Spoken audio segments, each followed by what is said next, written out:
Wọ̀nyí ni Àyànmọ́ àti Ìpín ọmọ Olókun. Àwọn wo là ń pè ní ọmọ Olókun? Lára àwọn ọmọ omi náà ni. Torí tá bá ń sọ nípa ọmọ omi, gẹ́gẹ́ bí a ti mọ̀ pé omi pé oríṣiríṣi. But àwọn kan ń bẹ nínú àwọn ọmọ omi tí a máa ń pè ní ọmọ Olókun. Báwo lo ṣe lè mọ̀ bóyá o jẹ́ ọmọ Olókun, ọmọ omi Olókun àbí o ò jẹ́ ọmọ omi Olókun? Má gbàgbé ọmọ omi generally ni gbogbo wọn. But gẹ́gẹ́ bí a ti mọ̀ pé omi pé oríṣiríṣi. But tó bá ń lálàá tó ń ríra rẹ ní etí òkun, ọmọ Olókun ni ẹ́. Ọmọ Olókun jẹ́ kí n pè é ní àpèjálẹ̀ fún ẹ. Tó bá ń lálàá wípé ìwọ àti àwọn ẹgbẹ́ rẹ ẹ wọ aṣọ funfun, ẹ wá wà ní ẹ̀gbẹ́ etí òkun, listen beach. Ó túmọ̀ sí pé ọmọ Olókun ni ọ́. Ọmọ Olókun wà ní pupa, ọmọ Olókun wà ní dúdú.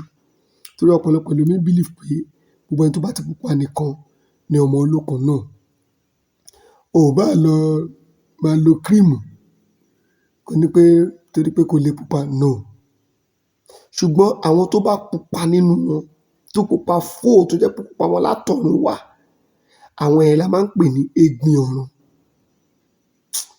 Àṣírí ń bẹ o. Ẹ jẹ́ kí n sáré ka èèwọ̀ àwọn ọmọ Olókun. Wọn kì í di irun wọn níbikíbi. Wọ́n máa ń bínú o, ṣùgbọ́n ìbínú kì í pẹ́ túká nínú wọn. Ẹlẹ́ẹ̀kejì, wọn kì í sọ̀rọ̀ èèyàn lẹ́yìn, wọn kì í ṣàbòsí, wọn kì í ṣe ayẹyẹ rẹpẹtẹ, àṣehàn rẹpẹtẹ. Kí nìdí? Kó má bàá dín ọjọ́ orí wọn kù, kó má bàá dín àṣeyọrí wọn kù. Mo ń ka àwọn èèwọ̀ wọn lẹ̀ o. Wọn kì í sunú òkùnkùn. Wọn kì í rìn lóru. Wọn kì í jẹ́lá, kì í jàkàn. Wọn kì í ṣàgbèrè. Bóyá kò fẹ́ eléyìí lénìí, kò fẹ́ eléyìí lọ́la, kò fẹ́ eléyìí lénìí, kò máa date ọkùnrin 4, 5 at the same time. Ọmọ Olókun tẹ bá rí tó bá ń ṣe bẹ́ẹ̀, ìfàsẹ́yìn ló ń mú bá ara ẹ̀. Ṣé rí àwọn èèwọ̀ tí a sọ yìí, o gbọdọ̀ kíyèsí. Ọmọ Olókun ó gbọdọ̀ máa bo orí rẹ̀ déédé.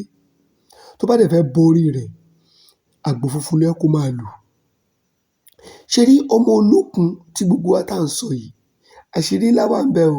Nọ́mbà tèmi rè yípo padà 08054 35 36 29. Ẹ WhatsApp ẹ̀ tó o bá fẹ́ mọ àṣírí mọ.